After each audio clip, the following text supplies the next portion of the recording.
Good morning, almost good afternoon, YouTube. This is the LA engineering student, the underemployed engineering student looking at Tesla's career site, and holy frijoles, Tesla is hiring a boatload of people. This is only in the engineering department. They have 293 open positions all across the world. Absolutely amazing. Just amazing. So, what are we doing right now? Well, we are in the mechanical design engineer section. I just applied to the battery pack design. Hopefully some of my experience working on the electric motorcycle will have some relevancy there. So why do I want to work for Tesla? Well, closures system. Is that like a trunk or a door closing?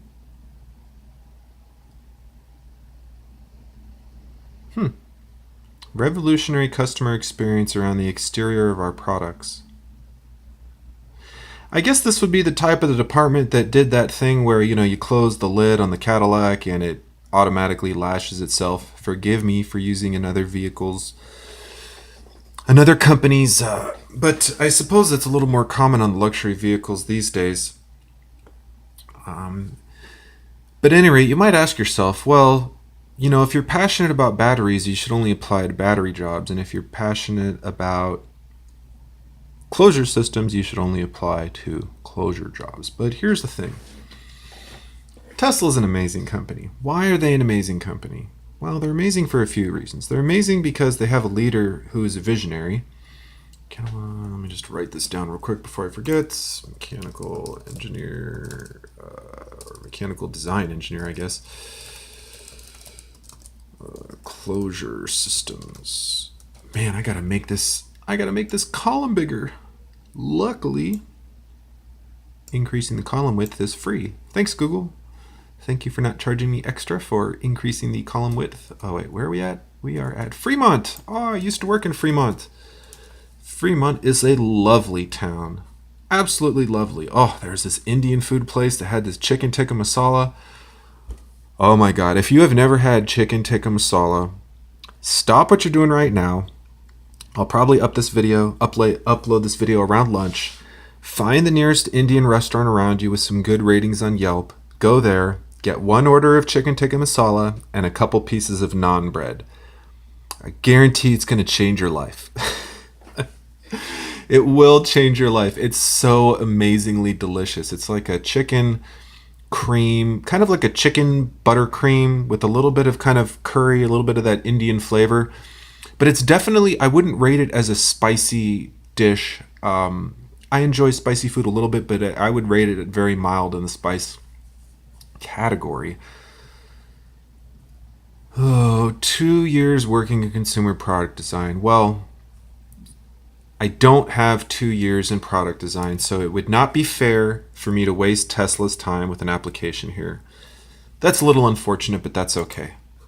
I am trying to apply to jobs where I do have a good fit and I'm not clearly disqualified, and if they want 2 years of experience, gosh, it's so tempting though. No, that's all right. I'm not going to waste their time with that. Since I respect the time of other professionals, we're going to go on to the next one. So let's take a look at the next one. And while I'm doing this, I'll go back to why I think working for companies that are doing innovative things is important.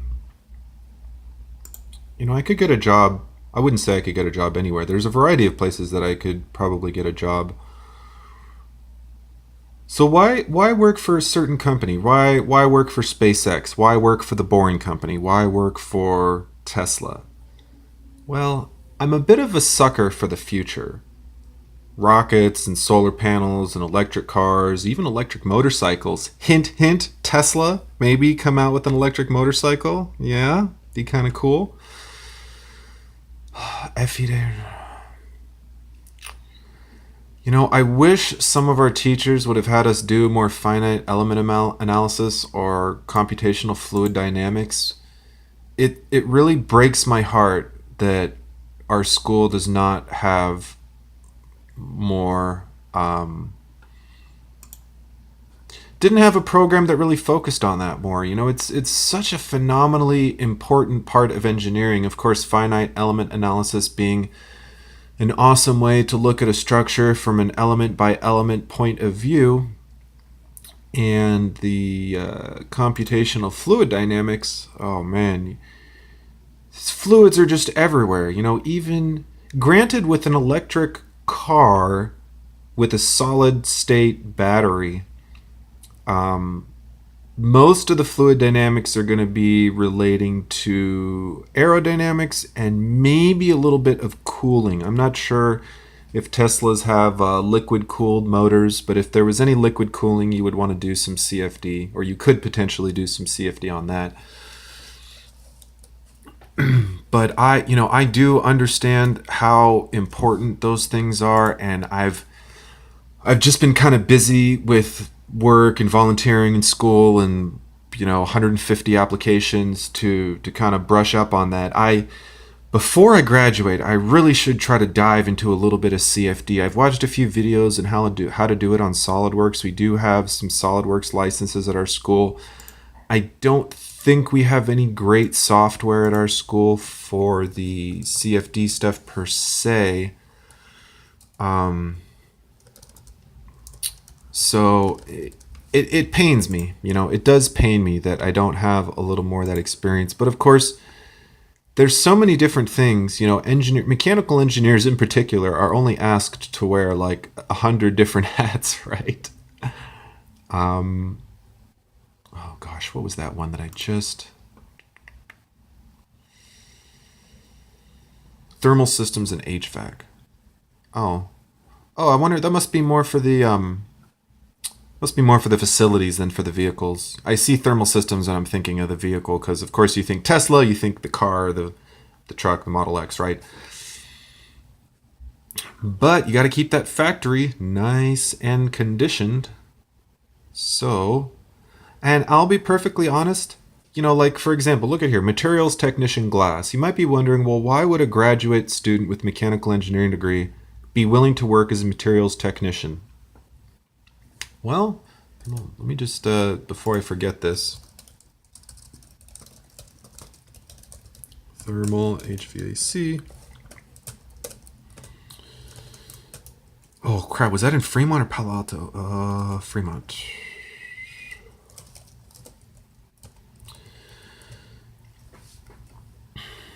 Why? So back to my previous thought. Why would a graduate student apply for a manufacturing materials technician? Same reason a graduate student would apply to be a composite technician at SpaceX. I want to get my foot in the door. I want to work for an awesome company. Am I the most competitive candidate for an awesome company? Maybe not, but I can't sell myself short and not apply. I think that would just be a tragedy. I would rather apply to 100 amazing jobs and not get one of them than 100 mediocre jobs and get a few interviews. Granted, I need to get a job ultimately, so I can't be reaching for the stars maybe 100% of the time, but I want to work at an awesome company with awesome people who want to do awesome things with their life. Call me crazy, but I've worked the majority of jobs that I've worked, not to say anything disparaging about my former coworkers. Vehicle packaging? What, are you going to put this thing in a box? You're not putting cars in boxes, Tesla. What are you talking about, vehicle packaging? What on earth are they talking about? Okay, but while I'm reading this, I'll go back to the part I was talking. I've worked at a lot of jobs where people just go to punch the clock, pay their bills, and I've even seen in different careers, different places of employment, a lot of employees that really just don't care. They malinger, they goof off, they just, it's like a joke to them. The least amount of work they can do, that's okay with them. And I've also worked for other companies. The smaller companies tend to be a little bit more driven. I've worked with realtors and I've worked for some really awesome realtors who have the fire in the belly, as my former boss used to say. But I don't want to walk to the water cooler at work and see anyone like goofing off. I want to see everyone busting their butt trying to make the company as awesome as possible. Yeah, sometimes you need a break, and sometimes it's good to boost morale by having a little chit chat with your coworker, but I'm a workaholic, and that's only while I'm at work. I try not to take work home too much, even though I don't typically reject overtime requests. But when I'm at work, I want to be around people as driven as me. I want to be around people that give 110% every darn day. And they don't need to be motivated to give 110%. You don't have to tell them to give 110%. You don't have to give them a bonus.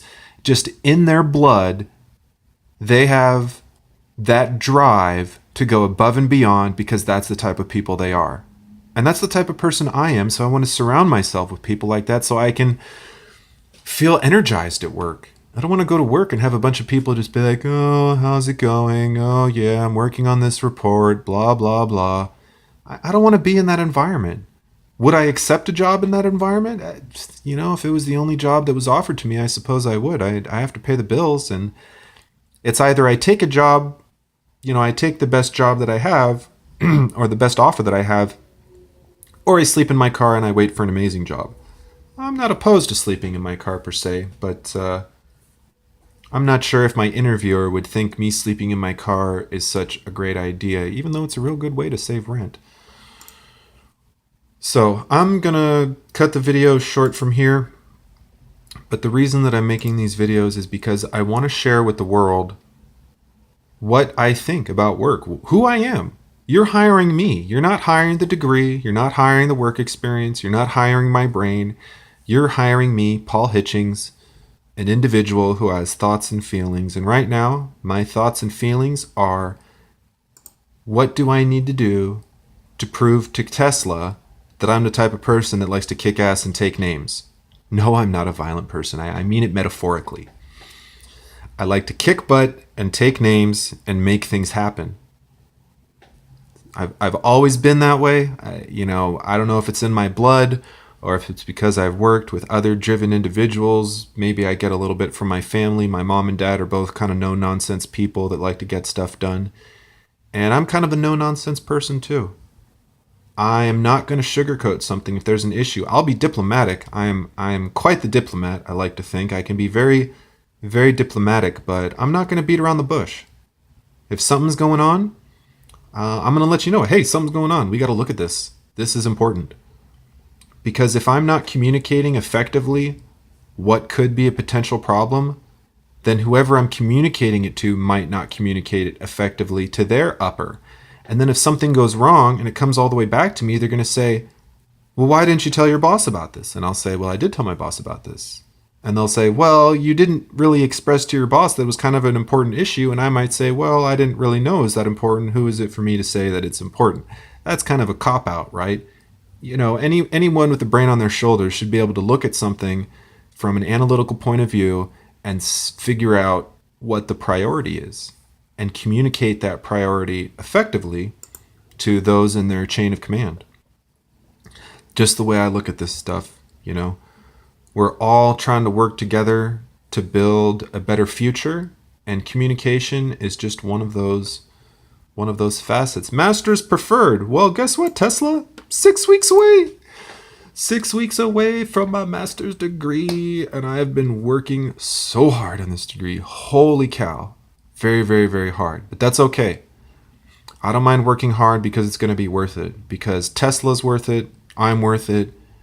The kids that I don't have right now are worth it.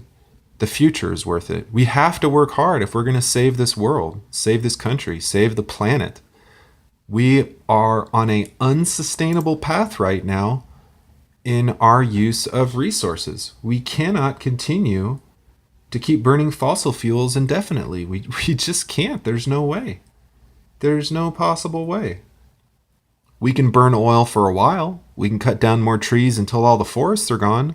We can drive our cars until they run out of all the gas on the planet, but probably better to not run out of all the gas on the planet, because if you ever did run out of oil, it would be chaos. So, Let's get some more electric cars out there. Let's get those solar panels up. Let's dig those tunnels. Let's launch those space rockets, get internet across the world. And let's make it a better place to live for our children. Because if we don't make it a better place for them, they're going to have to go through all the same things that we did. So let's work hard. Let's make the world a better place for our kids. And until next time, like, comment, subscribe, and keep engineering.